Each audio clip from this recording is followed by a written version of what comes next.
there's rushes coming the whole lot. It's kind of the ground that they're thinking of targeting, would say, as regards peatlands and rewetting.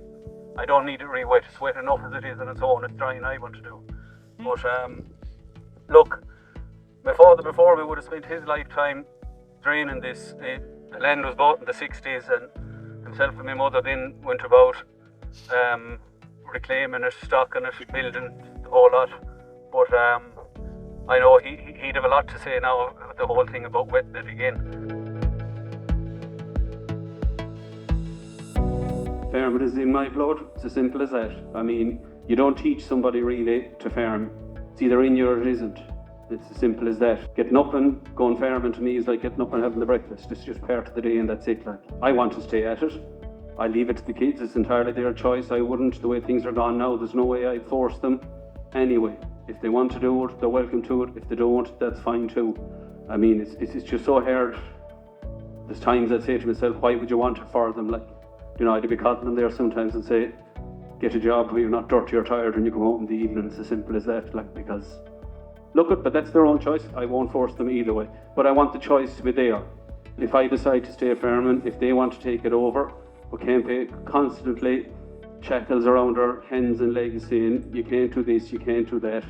I know when the whole nature restoration thing was passed in, it's, and I use inverted commas, voluntary. From my point of view, that has to be part of the law, that the wording voluntary has to be in it at all costs.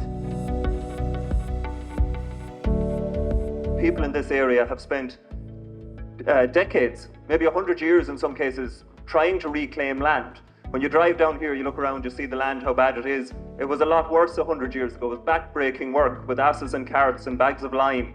And to kind of waltz in then for the European Union to waltz in and try and suggest that they're going to, with the flick of their fingers, turn it around. It's not really fair, and I don't think enough consultation was done on it while it was at EU level. I know they can't travel to every member state, but I think Ireland was special in that we have such a quantity of bog.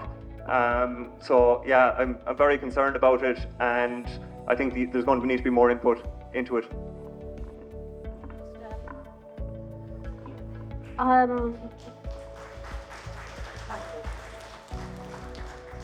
I agree, it's a hard sell, and sometimes I have sleepless nights wondering how I'm going to pull it together.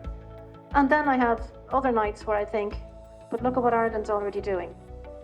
Look at the EIPs, look at the LIFE projects, look at the ACRES projects. We are actually to the forefront ahead of so many other member states in this. And if we just gather up a list of what we're doing, there's your plan.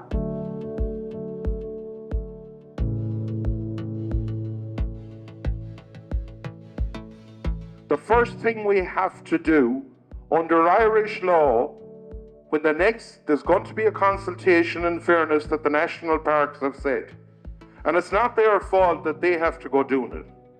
They're being lumbered with this.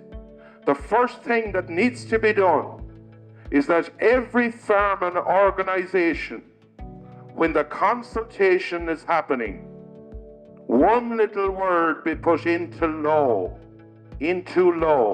Everybody is telling us that shall be voluntary, but they're afraid to put it down on paper. So that's the first thing for all farming organisations when they get together, that it's enshrined in law that no farmer will have to partake in it, that it will be completely voluntary. And listen to my wording, in every section of the nature restoration law. Because if you read it, Article 9, talks about voluntary. But Article 4.1 and 4.2 does not talk about voluntary.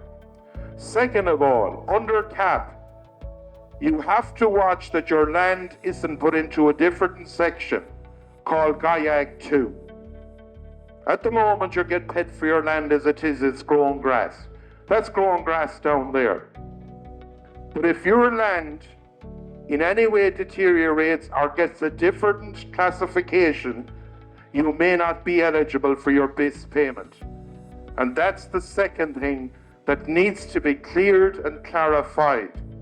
Thirdly, when you rewet a peat soil, because it's an ecosystem, you have got to make it moist. Whether people like that or don't, for you to get sphagnum mosses back growing it again. That's the facts. And if you go talking about money, and it's the last part to it that I ever want to talk about, because you have to protect the farmer first from being forced into something. You have to protect the farmer from the classification of their land.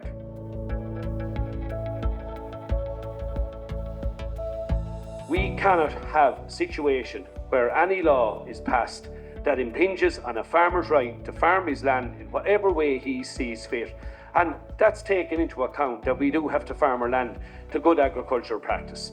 But in general, farmers should be allowed to farm their land in whatever way they like. And that means that if they want to milk cows, grow grain, if they want to keep sheep or sucklers, or even if they want to put solar panels on it. And it's a hugely contentious issue.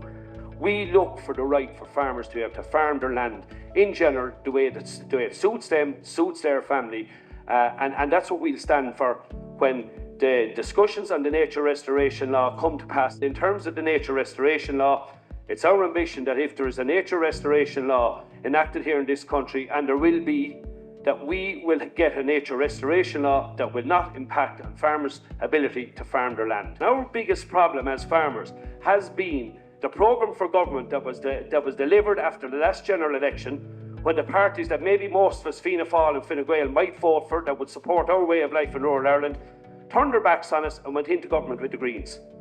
So we need the next government to reflect the views that we have in rural Ireland, and I will say there's a responsibility on rural-based TDs to come together and make sure that we don't have a programme for government implemented like we had 4 or 5 years ago. It's just, I suppose, to highlight that, look, while it's definitely challenging. All farming at the minute is challenging, but when you're on ground like this, I'd be blackguarding with a few lads from the Golden Veil who would be at meetings saying, I'd thrive if I was in your land, but you'd die if you were in mine, because it's a different ball. It's a lot harder to do it. But look, if it's what you want to do, it should be what you're allowed to do. It shouldn't be a case that you have to follow X, Y, and Z.